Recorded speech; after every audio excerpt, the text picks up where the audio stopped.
Very nice to see you. My first question is, what did you want to show? What did you want to people? What did you want people to learn about Mondrian in this exhibition?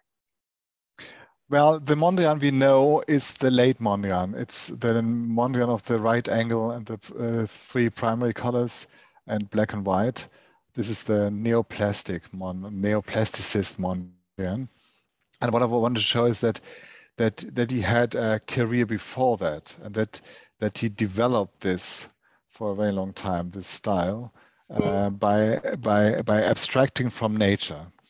And I mean, when he developed his late style, he was nearly 50 years old, and before that, he did many beautiful paintings and tried to get close to this late style, which is I think is very, very fascinating about his work. Yes, but you really do a demonstration in this show. Yes, I do, because I really want to show the visitors that this astonishing journey from a genre painter influenced by the 19th century to this pure abstract painter, and I want to show that he always was interested in the structure of the painting, and the structure of the film is based on the right angle, and the relation between space and flatness, or plane and space. And I just... That's mystic too. He's mystical. No? Yes, that is mystical too. Of course, mysticism you can't see at first sight. Then it wouldn't be mystic. but he was a theosophist all his life, and was very much influenced by these esoteric... What is the theosophism? How much time do you have? 3 hours. It's a movement looking for the spiritual dimension of life, basically. And he was very influenced by these ideas, that there's a dimension which is open only to people who are sort of ready to enter it, who are... it's not an everyday thing, but I think that Mondrian always played with this idea that if you, for example, look at one of his later paintings for a long time, then he had this idea that there is something like a spiritual space between the flatness of the painting and the visitor. That might sound complicated, but it isn't, because when you really look at these paintings, and the exhibition is made that you look, that you have space and time to look at, especially the later paintings, then you see that there's something going on. Either it's a rhythm, or it's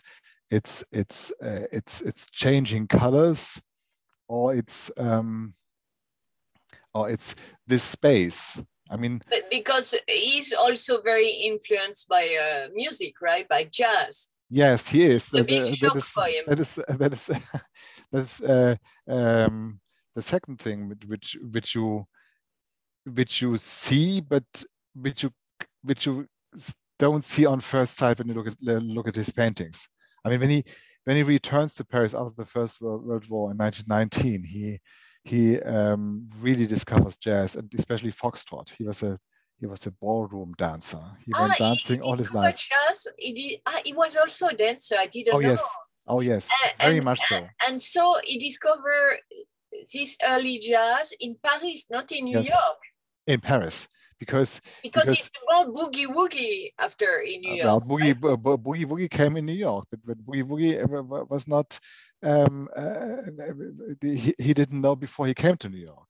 I mean, he came to New York as a legendary avant-garde painter, and was totally transformed by boogie woogie, but still went dancing. And one of his best dancing partners was Lee Krasner, who later became Jackson Pollock's wife. Yeah, that's really true. And Lee Ah, Krasner writes huge. about this and said it was very hard to follow him because he was always inventing new figures and New figures, you mean in dance? dancing figures. Yeah, dancing How do you know that? because she's talking about this, and they had quite a close relationship, and not as lovers, but they admired each other in an interesting way. That, for example, but this is a dance like mathematics, or because when you think not about like mathematics, but the foxtrot is very straightforward. It's very rectangular. Like it's like one step forward and then you move that way around. And so it's not like waltz. But boogie woogie not at all. It's more curved, no? Well, boogie woogie is wilder. It's more wild dance, I think. Boogie woogie is actually a jazz style more than a dance, I would say. But foxtrot is a real sort of society dance. I think. But the thing is that I don't understand the relation between, in a way, the austerity. It's very severe what we see on the canvas after Second World War, and this music, which is kind of wild for a Dutch guy going to church and living a very. He didn't go to church much. No. But he painted them. Huh? He didn't have time among his many affairs and dancing. He looks very severe, and the paintings, of course, look very severe, and of course there is this concentration in these paintings, and like Willem de Kooning said, if you go to his studio, it's like you walk in one of his paintings, and it's. But the other side of the medal is that they are not meant to be severe. They are meant to be rhythmical. He wanted to show a rhythm in it, and Arnold Newman, the famous photographer, did a series of images of Mondrian, late Mondrian, I think in 1942, shortly before he died, actually. And he said, well, at one point, don't move. That's a good image. And Mondrian never was able to listen, not because he was deaf, but because the music was so loud. Mondrian had a gramophone in his studio and played jazz records while painting and showing the jazz records to visitors. It's very complex. I think it's very funny. And if you look at these, especially at the paintings around 1920 with these many color fields, then you get an idea of what rhythm really means in his paintings, because the color fields begin to move in a funny way. And yes, I mean, he was at one point asked, how would you paint a ballroom full of dancers? And he answered, I would do an abstract painting. But he didn't represent any ballroom, right? No. He was interested in representing rhythm. So that's and Lee Krasner, that's important for him. I mean, he said something very nice to her, and she remembered this all her life. He said, when looking at a painting of her, he said, which were totally different of his paintings, because she was very expressionist and violent. And he said, you have a very strong inner rhythm, Lee. You should always keep that. And as a very old woman, she's returning to that and just said, this was so beautiful that this famous man told me this. And And he was kind of womanizer? Apparently, yes. I mean, we haven't been there, but apparently had quite a lot of affairs and was quite experimental in this. Experimental? Wow. Experimental, yes, as much experimental in this as in his paintings. I mean, he's apparently, I mean, you know, I haven't been there, but you know, the Kunstmuseum Den Haag, The Hague, did a little play, a quartet, like, you know, this card play, with all the different categories of female relationships Mondrian had, like lovers, family, press people, girls he taught drawing, and even women he liked to went out doing night walks. You know. But why did they do that? Apparently, he was a great talker. I don't know. He was like no, but why did the museum do that? Well, just to show that the idea of this hermit-like was wrong. Is he was very lively and a very sort of, you know, and so how do you go from a landscape which is full of colors and sometimes looking like Munch, in fact. In your catalog, you didn't refer to Munch, but for me, above all, there's a... yeah, I tell you why I didn't. Yeah, and so how you go from landscape to abstraction? What's going on in your head? Is it the first war? Is it what's going on? No, he did that before the First World War. He did the first non-figurative paintings in Paris, influenced by Cubism, and in what year? 1912 to 1914, when he spent the summer 1914 in the Netherlands and couldn't return to Paris because of the war, and the Netherlands were neutral, and he was trapped in his home country, which he didn't like a lot. But you know, can imagine. Anyway, he was always experimenting, and at one point he tries out color, you know. And 1908 is a very important year for him. 1908, he becomes suddenly extremely colorful, influenced by Van Gogh, certainly, but perhaps also by the thoughts and the ideas of Rudolf Steiner. And then always when he felt he had explored something, he thought, yeah, I should do an exhibition. And he went to the city council of Amsterdam and asked for a room in the Stedelijk Museum, which is just wonderful. I mean, can you imagine you are an artist and you go to the Centre Pompidou and you say, I need a room because I need an exhibition, and they agreed to give him that room, and he made an exhibition in January 1909, and caused the one and only scandal of his career, because he exhibited this windmill, this red windmill in yellow sky. And people said this person must be mad, and the sky looks like a Swiss cheese. And is it in the exhibition?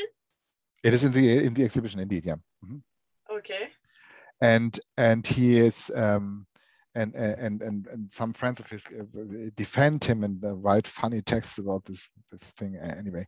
So he goes on for a while trying out color, but he comes to an end in a way. He has explored color enough. Interesting with the windmill is it's the first time that he places pure yellow, pure red, and pure blue next to each other. That is interesting to see. Yeah. So he goes to Paris.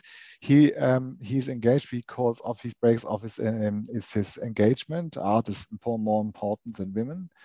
And he goes on the last day of 1911. He goes to Paris. There he sees Cubism. But you know, Cubism is not really what he's interested in. He's interested in abstraction, which means abstracting from nature and going to the heart of the matter, to the foundation of things. No, but today we say abstraction, but on that time we didn't say abstraction, no? He used the word abstraction. He writes to a friend in 1914 and said, "My wish is to abstract from nature in order to get to the very foundation of things." And he in Paris he explores it. He has these landscapes from where on he explores structures in space. It's interesting. This is these paintings, these so-called cubist phase between 1912 and 1914 show sometimes paintings where you can see a tree as the idea, or you can see a facade of a pulled down house in Paris or whatever. But sometimes you only see these structures in space. They are very spatial. You have the feeling that they appear in this sort of in a gray mist. And the funny thing is, when he can't return to Paris in the during the First World War, he's returning. He's kind of returning to figurative painting and does a series of a farmhouse which he does in 1916. So why does he do it? Perhaps because he could sell these paintings. Well, every painter, every artist wants to sell his or her paintings. But for me, it's quite clear that he uses the experience he did in doing these spatial structures in Paris for figurative painting. I mean, he's not returning; he's developing, and that I think is fascinating to see. And what about the relation with Munch? No relation? Well, this wonderful painting of this forest at Ule looks very much like Munch, indeed. Apparently, they didn't know each other. I can't really believe that, but you know, the art historical colleagues from Holland and the Catalog Raisonné people say Munch was not known in The Hague or in the Netherlands. But in Paris, yes. In Paris, yes, but the Munch-like paintings are before the first Paris phase, which starts in 1912. So it just could be an effect of the zeitgeist. Yes, and the idea to paint with very thin oil paint and to make this oil paint drip and sort of make, you know, the painting becomes very, very flat. It's like a flat color drawing with some space in it. It would be a good subject for the Munch Museum in Oslo. Indeed, yes. That would be a fantastic show. And so the First World War had no impact on him in terms of creation, except the fact that he could not go back to Paris. Yes, I mean, that's well, I wouldn't say that it had a big impact. I mean, he lived in a neutral country. In the Netherlands stayed neutral during the First World War, and there was not much war he could see or feel. But what he did is he went to the sea, and the charcoal and these drawings of piers and ocean, you know, so he's transforming the immensity of the sea in these little right angle charcoal signs. And so it was a very difficult exhibition to manage, to find the right paintings.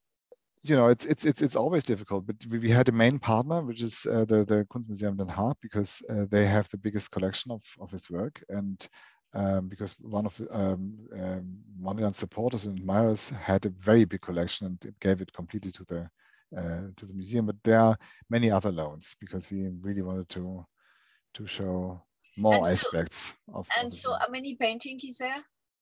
How many paintings? 89. 7 come from our collection.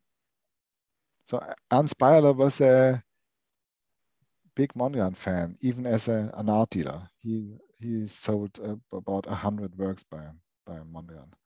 which is Okay. quite a lot because Mondrian didn't paint very slowly. But there was not long time ago, there was an exhibition at Centre Pompidou. Well, we all saw that. That was 2011, I think.